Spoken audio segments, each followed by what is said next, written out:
Hi. Let's talk about the great cleansing that is going on. I've seen some comments, I've heard some comments, I've read some comments that this somehow has to do with the people who are passing over, who are dying from the epidemic, the pandemic. It's a very simple way to look at things, and it's a very wrong way to look at things. People are dying as a consequence of the coronavirus. People are getting very sick. People are losing jobs. People are losing security. People are losing their sense of identity. But this has nothing to do with the people who are dying. Cleansing is about cleaning away old ideas, old concepts, old notions, old ideologies, old concepts of the way society works. That's what this is all about. It has nothing to do with the people who are passing over. Nothing to do with them at all.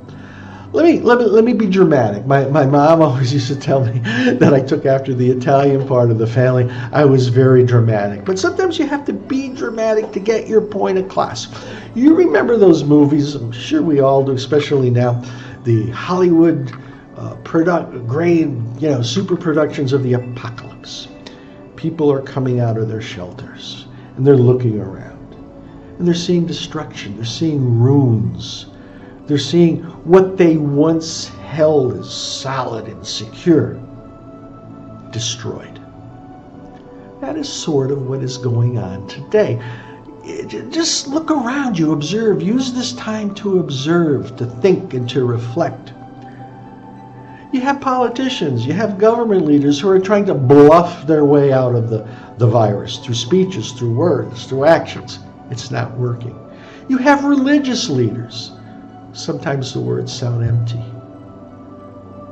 You have people spreading empty conspiracy theories on the internet and social media.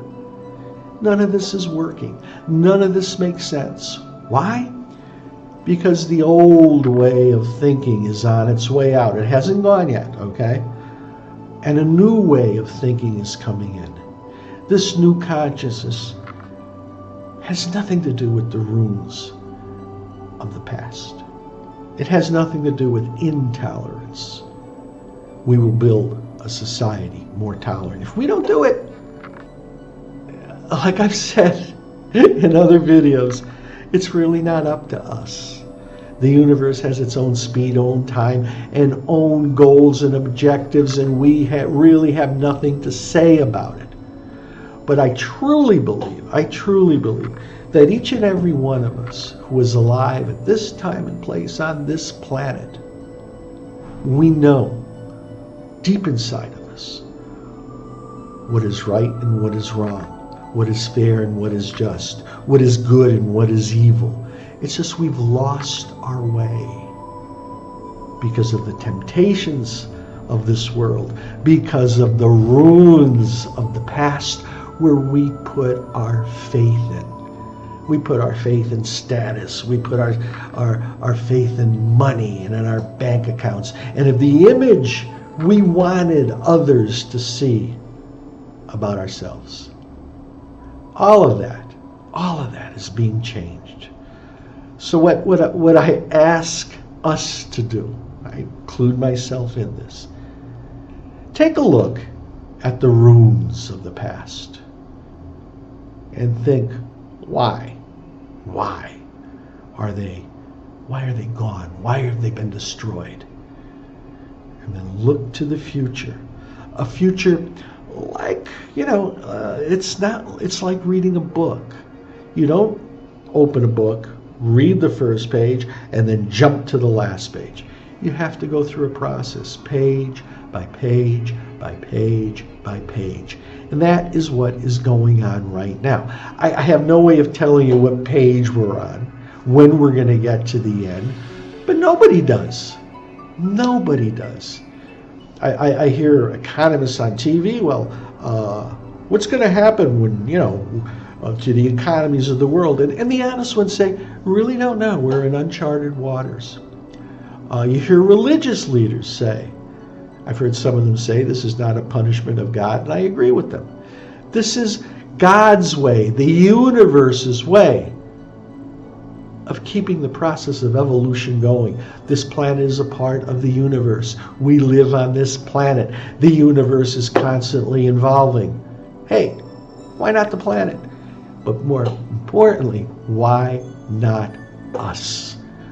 Why cannot we, when we come out of our shelters or the lockdown, look at the past and say, hey, you know, this is not the future. This is not the future I want, or that was not the future I want, okay? And to do that, we have to regenerate ourselves. That sense of justice, of fair play, of what is right, what is wrong, what is good, and what is evil. We'll be hearing, as we're constantly hearing, oh, things will get back to normal because calls to the past. Resist the calls to the past. Look at what's ahead. This is not a bunch of mystical mumbo jumbo, as some of you people might be saying, because I'm proof that it isn't. Okay? I lost the job many years ago. A very good job, very high-paying job. I lost money. I lost assets. I lost the house. I lost this. I lost that. But I had to reinvent myself. And the only way I could reinvent myself was to stop looking back at what was destroyed and build a new future for tomorrow. Yes, there will be losses. Not only people dying. Lose a mother, lose a father, lose a sister, lose a brother, lose a son, a cousin, an aunt or uncle. It's going to be more than that too. There will be loss of jobs, loss of employment, loss of status, loss of power, loss of your own image of yourself. But believe me, you can and you will survive. You have to reinvent. And one of the ways to reinvent yourself, one of the ways to regenerate, don't look at the past. Leave the ruins behind, because that's where they will be. We are entering a new era, a new age, whatever word you want to use. We're transitioning from a planet of atonement to a planet of regenerations. The vibrations are going up. Leave the old vibrations of intolerance, of hate, of division, of status, of money, of power.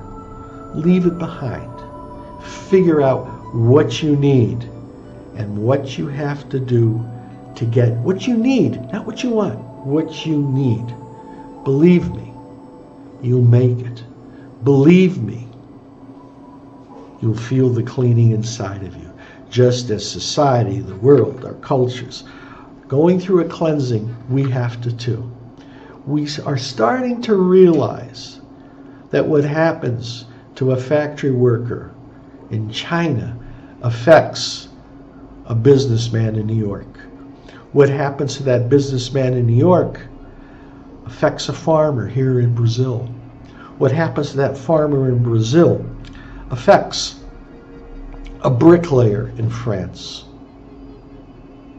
We're together, we're connected, but at the same time, this journey of regeneration, of reevaluation, of renewal, we have to do it on our own. No priest, no rabbi, no man, no pastor, no guru can do it for us. We have to do it on our own. Hear the voices around you. Hear the voices calling you to rethink, redo, remake, and listen to the voices and reject those voices that are saying, hey, we can rebuild all of that. No, we don't want to rebuild all of that. We want something new, we want something that's fair, and we want something that's just. Thanks.